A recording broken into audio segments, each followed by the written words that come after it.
Halo teman-teman semua dimanapun berada, khususnya yang program mata kuliah PIK.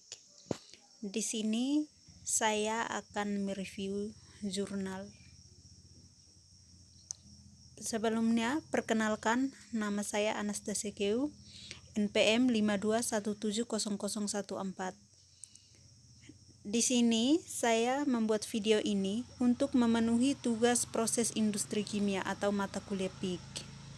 Oke, kita lanjut. Di sini jurnal rujukan yang saya gunakan. Jurnal yang saya gunakan adalah pengaruh konsentrasi asam dan waktu pada proses hidrolisis dan fermentasi pembuatan bioetanol dari alang-alang. Yang berikut tujuan dari jurnal ini. Yang pertama, untuk mempelajari pemanfaatan alang-alang Imperata cylindrica untuk dibuat etanol dengan proses hidrolisis dan fermentasi dengan mempelajari pengaruh konsentrasi asam untuk hidrolisa, waktu hidrolisa, dan temperatur dan jenis ragi yang berpengaruh terhadap kadar alkohol. Yang berikut kita masuk pada pendahuluan. Dewasa ini, ketersediaan energi dari bahan bakar fosil makin menipis. Solusi untuk mengatasi persoalan tersebut adalah dengan mengembangkan sumber energi alternatif yang dapat diperbaharui seperti bioetanol. Bioetanol merupakan salah satu energi alternatif pengganti minyak bumi. Alang-alang atau Imperata cylindrica dapat digunakan untuk produksi bioetanol. Teman-teman bisa lihat pada slide, ini adalah gambar tanaman alang-alang, di mana tanaman alang-alang ini merupakan salah satu sumber selulosa yang melimpah di alam dan belum dimanfaatkan secara optimal. Oleh karena itu, pemanfaatannya harus dioptimalkan sebagai sumber energi terbarukan untuk mengurangi konsumsi bahan bakar fosil yang semakin menipis. Yang berikut kita masuk pada metode. Yang pertama, alat dan bahan. Bahan yang akan digunakan dalam penelitian ini yang pertama, alang-alang, yang kedua, asam sulfat, yang ketiga, NaOH, yang keempat, aquades, yang kelima, ragi, yang berikut adalah alat treatment. Alat treatment yang digunakan di sini berupa blender, pemanas listrik, aluminium foil, dan kertas saring, dan spatula. Yang berikut peralatan yang digunakan untuk fermentasi. Yang pertama, autoclave. Yang berikut alat untuk pemurnian. Alat yang digunakan untuk pemurnian adalah destilasi evaporator. Yang berikut alat yang digunakan untuk analisa. Alat yang digunakan untuk analisa adalah piknometer. Yang berikut kita masuk pada prosedur kerja. Tahap yang pertama, pre-treatment.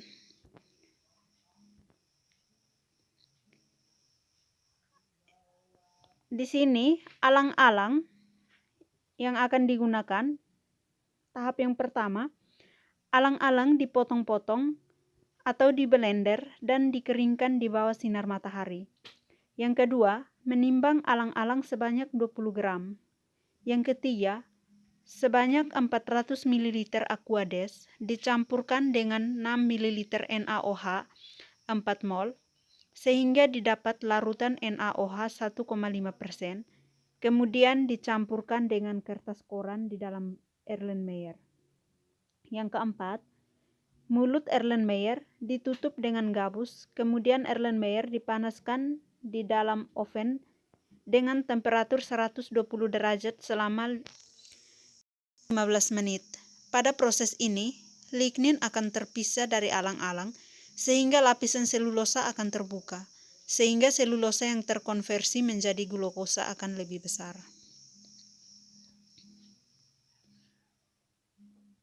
Tahap yang berikut adalah hidrolisa selulosa. Alang-alang dengan berat 20 gram dicampurkan dengan asam sulfat pada konsentrasi 0,5, 1,0, 1,5, 2,0, dan 2,5%. Biofuels Advanced in Biochemical atau Bioteknologi Springer. Yang kedua, campuran tersebut kemudian kita hidrolisa pada variasi temperatur 100, 120, 140, 160, 180, dan 200 derajat Celcius. Yang berikut rendemen alang-alang hasil hidrolisis lalu didinginkan dan disaring, di mana larutan hasil hidrolisis sebagai produk utama. Tahap yang ketiga, kita masuk pada tahap fermentasi. Larutan hasil saringan hidrolisat alang-alang yang bersifat asam. Yang pertama, diatur pH-nya menjadi 4,5 yang diukur dengan pH meter. Penambahan pH dilakukan dengan menambahkan NaOH 4 mol. Hidrolisat tersebut kemudian didinginkan hingga mencapai suhu ruangan. Sterilisasi alat dengan autoklav pada suhu 120 derajat Celcius selama 15 menit. Ragi dimasukkan ke dalam fermentor dengan variasi robot 5%, 10%, 15%, 20%, dan 25% dari berat feed. Untuk kedua jenis ragi yang digunakan yaitu ragi roti dan ragi tape. Tutup rapat Erlenmeyer yang berisi media fermentasi dengan gabus yang dihubungkan dengan selang dan ujung selang dimasukkan ke dalam air agar tidak terjadi kontak langsung dengan udara luar dan mengeluarkan gas karbon dioksida. Yang terakhir, fermentasi dilakukan selama 3 hari.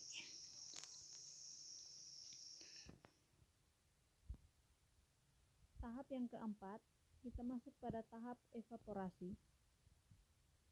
Siapkan 1 set peralatan evaporasi.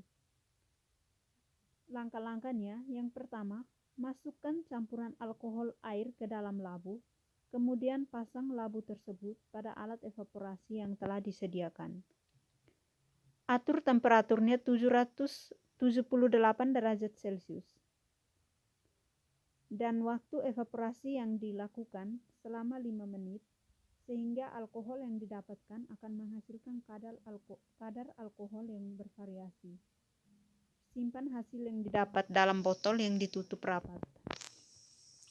Tahap yang kelima adalah analisa GC atau gas kromatografi. Persiapkan larutan cuplikan atau sampel dengan komposisi belum diketahui dan larutan baku dengan komposisi yang diketahui. Yang pertama, suntikkan larutan baku minimal 1 mikroliter etanol. Yang kedua, puncak etanol tampak pada kromatogram atau alat perekam.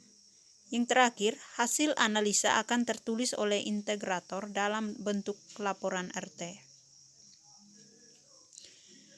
Yang berikut, kita masuk pada hasil dan pembahasan. Pada grafik pertama, terlihat bahwa pengaruh variasi konsentrasi asam terhadap kadar etanol.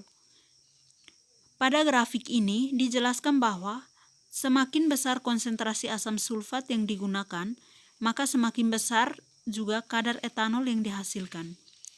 Pada grafik ini terlihat bahwa titik optimum konsentrasi asam sulfat yang menghasilkan kadar etanol yang paling besar adalah konsentrasi asam sulfat 2%, karena pada penggunaan asam sulfat 2,5%.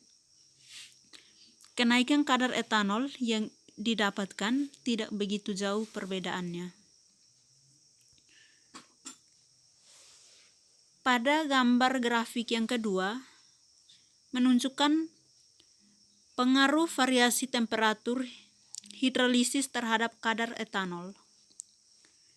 Temperatur hidrolisis berhubungan dengan laju reaksi. Semakin tinggi temperatur hidrolisis, maka hidrolisis akan berlangsung lebih cepat. Hal ini disebabkan karena konstanta laju reaksi meningkat dengan meningkatnya temperatur operasi, dan penambahan waktu reaksi akan semakin memperbesar konversi yang dicapai sampai ke titik optimumnya.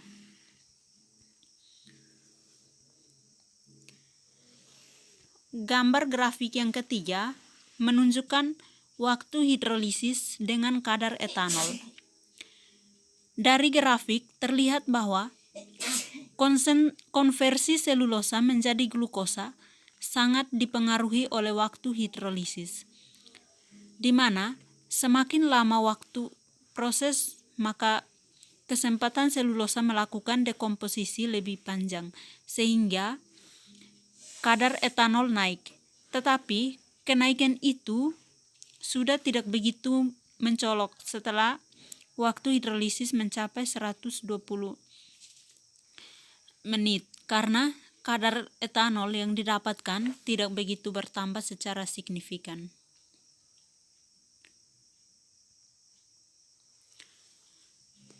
Pada gambar grafik yang keempat ini menunjukkan jenis dan berat ragi dengan kadar etanol, di mana pada grafik ini terlihat bahwa semakin banyak ragi yang ditambahkan, maka kadar etanol yang dihasilkan juga semakin besar. Karena dengan semakin banyak ragi yang ditambahkan, maka bakteri yang mengurai glukosa menjadi etanol juga semakin banyak. Yang berikut kita masuk pada kesimpulan. Bioetanol merupakan salah satu energi alternatif pengganti minyak bumi, di mana alang-alang atau Imperata cylindrica dapat digunakan untuk produksi bioetanol. Komponen utama pada alang-alang atau Imperata cylindrica yang digunakan untuk produksi bioetanol adalah lignoselulosa yang terdiri dari selulosa, hemiselulosa, dan lignin. Oke, baik. Teman-teman, inilah hasil presentasi dari saya. Sekian dan terima kasih.